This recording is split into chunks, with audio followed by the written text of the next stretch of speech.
అంటే పార్వతీదేవి అడిగింది, వీళ్ళు స్వర్గాన్ని పొందుతారు, తప్పకుండా స్వర్గాన్ని పొందుతారు అని ఏ గుణముల చేత గమనించవచ్చు?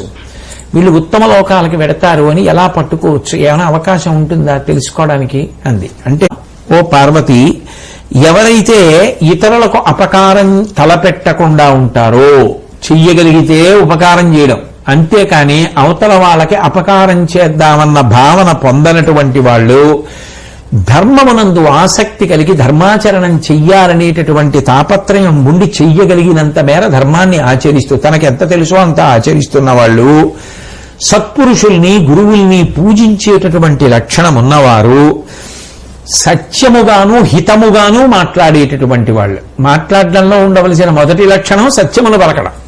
సత్యమును పలకడం, హితంగా పలకడం అలవాటైన వారు, పేదలను పోషించేటటువంటి లక్షణం ఉన్నవారు, అతిథులను ఆదరించేటటువంటి వారు, బాగా దయ కలిగినటువంటి కారణం చేత ఏ ప్రాణి కష్టపడుతున్నా చూసి మనసు చెమ్మగిల్లేటటువంటి ఆర్ద్రత ఉన్నవాళ్ళు ఎవరుంటారో వాళ్ళు స్వర్గలోకాన్ని పొందుతారు అని చెప్పవచ్చు.